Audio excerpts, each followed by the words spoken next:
Yeah, that'd be awesome. And it's been fun to watch Brian Hoyer, not because he's been Peyton Manning. You were just talking about Peyton Manning. There's nothing that Brian Hoyer's been doing that has been blowing me away like that. It's just the simple little things, the way he commands that offense, the way he looks right before he goes left, the way he seems to hit guys in stride. Even when they do throw short of the sticks, they're in stride so that they can get past them a lot of the time. It just shouldn't be as hard as the Browns have made quarterback look since '99. Yeah, it's, Craig, too, it's like, you mentioned it with the infighting between Cleveland fans. Yesterday kind of became like a kumbaya moment for this city because Indians fans want to make sure Browns fans root for the Indians. Browns fans want to make sure that Indians fans are still on the bandwagon for the Browns. But yesterday, both of those fans of all nations came together under one city, which is what we are. We're Cleveland. And that's what people realized yesterday. We are Cleveland. There hasn't been a Cleveland team that's lost since September 18th. That's a long time that we haven't had to talk about a loss of any kind from our two professional teams, one making a run into the playoffs, the other one making a run into a tie for first place right now, which is all you can ask for if you're a Browns fan. After 4 weeks of the NFL season, they're at 500, they're getting ready for a game Thursday, and they're sitting in first place. Yeah, it's almost enough winning to make you feel like you're from Boston or New York, right, guys? That's a good point. But seriously, all the infighting, I've got time for all the teams. I've got time for any of the ones that are winning. I've got time for all the ones that are losing, and we need to stop sniping each other. We need to stop talking. We need to stop killing each other about attendance or whatever else. These teams just need to take care of business and make us happy. It's supposed to be fun, and this last couple of weeks has actually been fun. And the beauty of it is it's that it's all one big group here. I mean, it's not. And I was trying to explain this to somebody this morning that this is a Brownstown. It's hard not to avoid that. No matter what you say, this is a Brownstown. It will always be a Brownstown. But that doesn't mean it can't be an Indianstown too. And I'm trying to explain to somebody that, hey, you guys are doing Dogs on the Run.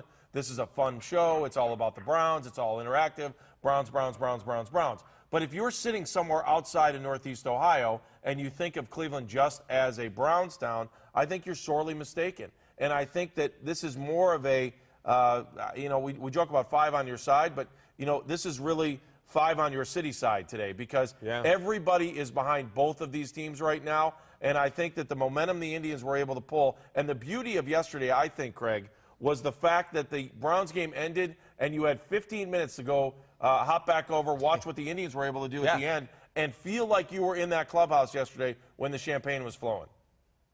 Yeah, and watching Justin Masterson do the hard work, running and covering first, it was just a perfect way to end the season, end the regular season on that winning note. It was awesome, and that celebration. It was so good. That celebration was so good that even Chris Perez decided to talk yesterday. All right, Craig, waitingfornextyear.com. We will check it out, and we will go online and read your stuff today. Looking forward to reading it, and thank you so much for being a part of the show. Thanks, guys. Have a good one. All right, we're going to go back to the hotline. Josh Cribbs is on the phone with us this morning, and it's always good to talk to Josh. Hi, Josh, and we're going to get a little bit more. Nobody understands this city, I think, as a professional athlete better than you do. And I'm sure if you walked around yesterday anywhere, people are like, Josh, how about the Browns? Hey, how about the Indians? Right? Is that what it was like for you yesterday? Definitely. And especially since that article came out, about, Cleveland have the worst, sports franchises. I feel like the city is riding really high right now, especially off the Indians doing really good and, the Browns' victory in Ohio, period. And I think it's instrumental in the city. Everybody's kind of riding high right now, and that's a good thing to have in Cleveland. Josh, you brought up a good point, and I want to get your thoughts on it on the last time that we checked in a couple minutes ago. You talked about the kind of ball that Brian Hoyer throws, which in a lot of ways, and as a guy that's caught some balls from some great quarterbacks from your Pro Bowl days, that's not throwing a good ball almost is kind of overrated because you can almost say Tom Brady doesn't throw a great ball, Peyton Manning doesn't throw a great ball, but they know where to put the ball, and that's what we're seeing with Brian Hoyer. Don't you agree? Exactly, definitely. A lot of quarterbacks, you can tell from the break. Derek Anderson had a good ball, but if it's not, in the right perspective is how you can worry about a quarterback throwing the right ball if he can't step up in the pocket, if he can't fluently run the offense. What does it matter? And you see that in Brian Hoyer. His ability to run that offense. It always doesn't throw the best ball, but it's there, it's on time, and it's where it's supposed to be. And sometimes it might be a messed up ball, and these receivers might have to catch it in self-defense, but they catch the ball. He's throwing it where it's supposed to be. He's poised in the pocket, and nothing else matters. No one's going to say he has the prettiest ball. All they're going to say is he works the offense, he runs the offense, and he's the guy.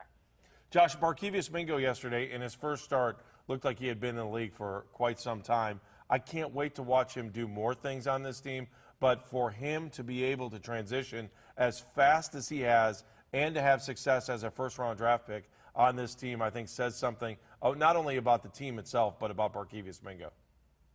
Definitely.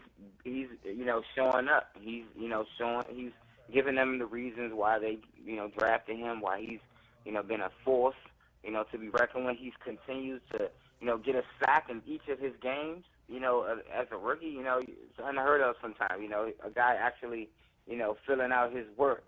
And that's what you're seeing in Mingo. He's actually fitting in that defensive scheme, and he's doing it really well. So, he's going to be a guy all season that you keep hearing his name. He's a high motor guy. He's not, a lazy guy that, has to come in and out and sit out plays. He's a high motor guy. He's always in the mix of things. He's in on the plays. And, he's going to provide a lot of, coverage, defensive pressure, for this team, and that's great to have. Josh, real quick, isn't he everything we ever wanted out of Cameron Wembley? Same body type, everything that, But you know what? I feel like, Cameron Wembley's first year, he did pretty good. He did. Especially coming into that, a package that, he probably didn't fit into. I think Cameron didn't fit into as well as Mingo is fitting into this defensive package.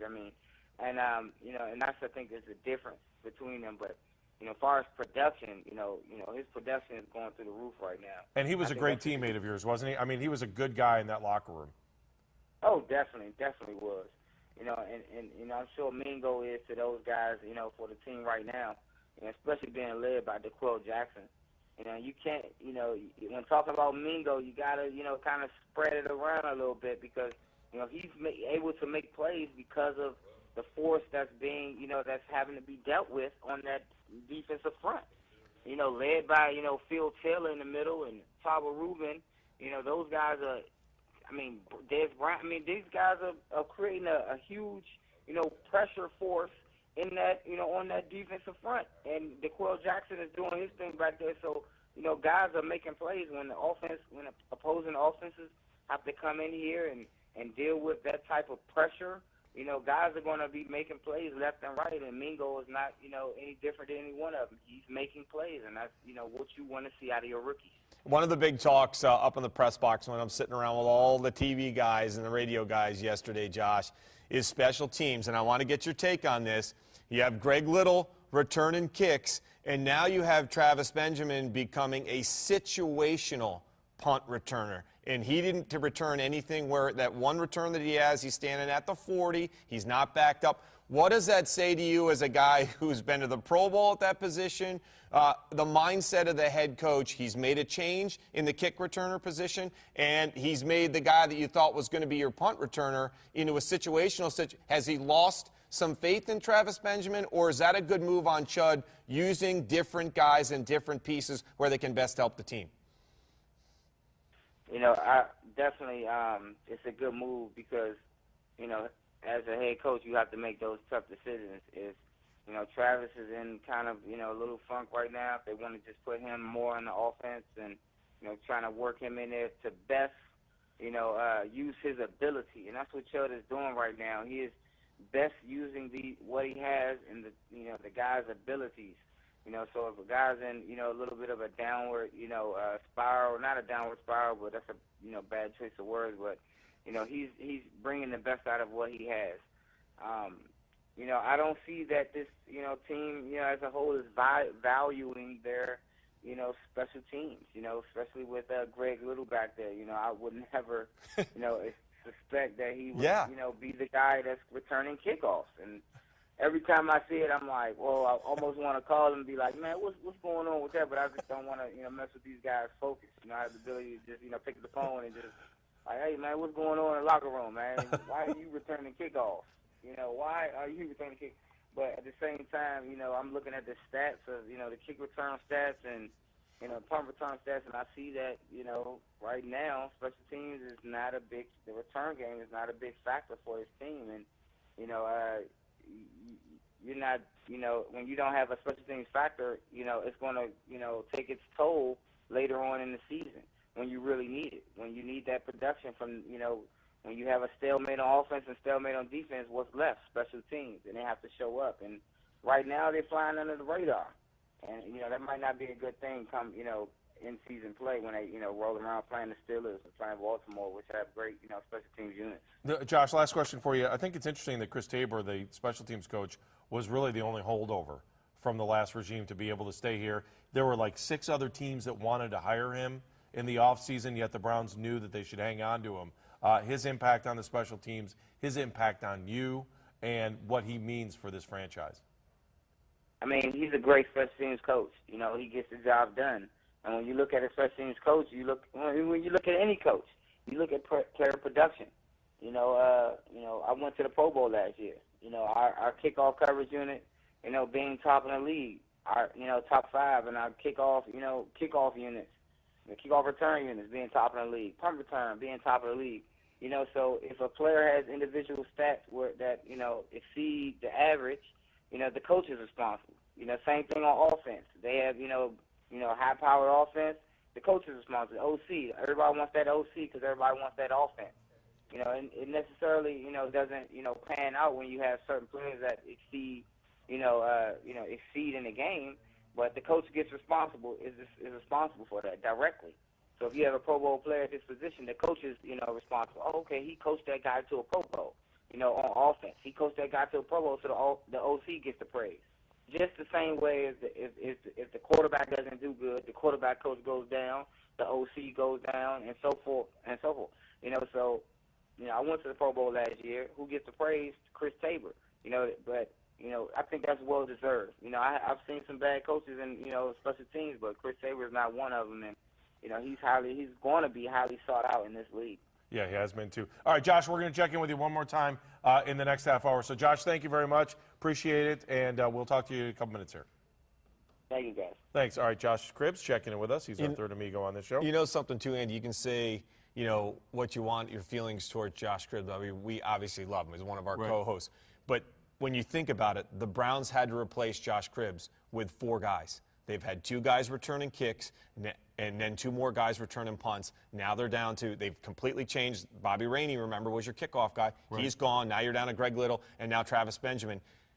That's all you need to know. That's like, even in baseball, it's like, when he goes down, we need 3 position players to replace him. That's the situation the Browns are in with Josh Cribbs. So you can say what you want, but they miss Josh Cribbs. When you have to replace 1 guy with 4, that tells you how important he was on special teams. All right, we're going to, real quick, I want to go through the phone lines here. We're going to get to Kenny Rhoda in just a minute.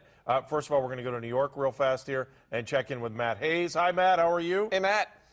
Gentlemen, good morning. Good morning to you. What are your? I mean, this is a special day. Not only do you have the Browns winning, the Indians winning, the Monsters winning, and the Steelers are 0-4. Does it get any better than that? Cleveland, stop pinching yourself. You are not dreaming. This is not a parallel universe. You are still on planet Earth. It's okay. It feels absolutely amazing, though, doesn't it? It feels like the 90s all over again. And I can imagine people all over Cleveland today are going to be going to the store, picking up a copy of Today's Plain Dealer and saving it. And oh wait, no one does that anymore. Sorry, they're going to be Screensaver. Screenshots of Cleveland.com is what they're going to be doing later today and saving those for eternity. It's going to be wonderful. That's funny. That's true. And you also know, everyone's in a good mood, too, because no one started complaining about the price of postseason tickets yet. No one has started that trek yet. Everyone's in a really good mood. Seriously, at this point, LeBron could come back and say, hey, I'm coming back, guys, and everyone would be, it's all cool, man. We're going to forget about what happened. Peace and love. It's all good, man. That'll be late November when he starts coming back here, when Miami comes here for the next time. He was at Ohio State on Saturday on the sidelines, and we did see some fury on Twitter about him being down at Ohio State the other day.